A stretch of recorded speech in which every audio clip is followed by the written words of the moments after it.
my YouTube channel. Teman-teman, saya udah sampai di rumah lagi sekarang. Jadi saya udah balik ke kegiatan saya sehari-hari. Dari mulai anterin anak sekolah, terus nyiapin segalanya di rumah, terus kerjaan saya juga di rumah. Terus saya tuh pengen cerita sih sama teman-teman mama-mama yang punya anak spesial. Jadi saya tuh saat ini lagi dalam kondisi mental breakdown gitu ya. Karena apa ya? Karena sesuatu lah teman-teman. Jadi ada suatu kejadian beberapa hari lalu di sekolah. Jadi Rio itu pulang nangis. Pada saat pulang nangis itu saya tanya sama gurunya kenapa Rio nangis, tapi gurunya nggak jawab. Dan itu ada kejadian di situ. Saya nanti akan bahas di video yang lain. Cuman yang bikin saya mental breakdown itu saya ngobrol sama guru lah di sana, atau mungkin apa ya namanya. Jadi ada penitik beratan di mana mami sebenarnya banyak kok, ada kok teman saya yang memang berhasil gitu, punya anak spesial tuh berhasil gitu. Terus makanya kalau misalnya mami konsisten sama Rio gitu, Rio juga pasti akan bisa berhasil gitu. Nah, terus di situ saya kayak ada perasaan, gak tahu ya, mungkin pikiran saya lagi negatif atau gimana. Cuman tiap kali ada orang yang bilang bahwa ada kok orang yang berhasil, jadi seakan-akan saya tuh bukan ibu yang berhasil gitu. Memang sih saya lagi berjalan menuju ke sana gitu. Saya juga lagi berjuang. Saya sedang berjuang. Saya dalam posisi saya sedang berjuang. Dan ini kan belum final ya, Rio itu belum final gitu. Jadi nggak bisa kalau misalnya saya tuh kayak ngerasa, aduh, kok kayaknya gue dianggap gue nggak berhasil gitu sebagai seorang ibu. Itu sih teman-teman, itu kayak melukai perasaan saya pada saat ada statement bahwa orang lain ada kok yang berhasil gitu. Terus dengan tuntutan kayak misalnya yang namanya anak spesial kan memang secara makanan juga harus diet atau segala macam. Tapi kadang ada hal-hal yang memang di luar jangkauan kita gitu. Kayak misalnya contoh anak saya nggak mau ke sekolah gitu. Terus gimana sih? Karena kalau misalnya di sekolah itu kan nggak boleh telat misalnya. Kalau misalnya sampai telat ya udah Rio nggak boleh masuk. Nah kadang ada saat dimana yang urgent banget, saya harus sampai sekolah dalam waktu 10 menit misalnya.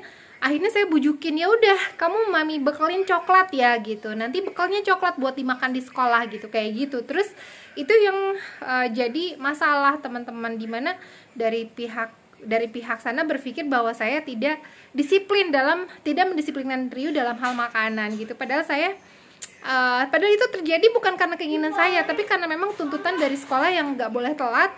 Jadi saya kasih, daripada nanti Rio-nya nggak mau sekolah, gimana caranya deh biar dia mau berangkat dulu ke sekolah. Habis sampai di sekolah ya udah nanti nggak usah dikasih gitu.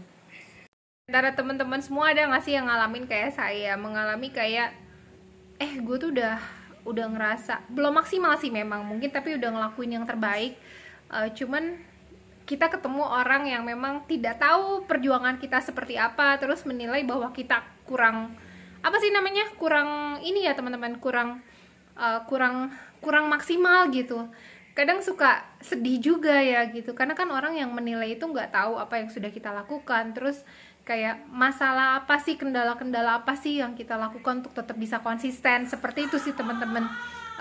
Jadi kadang pengen terreaksi dalam hati saya gitu, kayak contoh misalnya kalau misalnya mami konsisten, mami bisa gitu. Kalau seandainya yang ngomong itu orang yang punya anak spesial dengan kondisi sama seperti Rio misalnya, oke, saya pasti, oh iya emang gimana caranya, pasti kan saya seperti itu. Cuman kalau misalnya yang ngomong itu orang yang memang gak punya anak spesial, ada perasaan, gak tahu ya kalau teman-teman gimana ya, cuman kayak dari diri saya tuh kayak ada perasaan, lu gak ngerasain sih gitu. Coba lu punya anak spesial kayak gue, lu gak akan tahu susahnya seperti apa, cara negosiasi dengan dia itu seperti apa, biar dia bisa ngelakuin apa yang sesuai dengan rules gitu, kayak gitu. Itu perjuangan banget gitu. Dan cuman memang ibu-ibu anak spesial aja, orang tua yang punya anak spesial aja yang tahu gimana susahnya dan gimana perjuangannya sampai nangis-nangis gitu.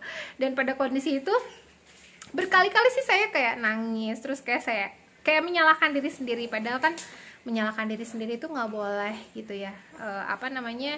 Gak boleh terpengaruh juga dengan orang ngomong apa gitu, terus kita langsung kayak ngedown gitu, kayak gitu nggak boleh juga gitu. Cuman tetap sih sebagai manusia biasa gitu, saya juga kalau urusannya sama anak-anak, sama anak saya, kadang saya agak susah mengontrol emosi itu gitu sih teman-teman.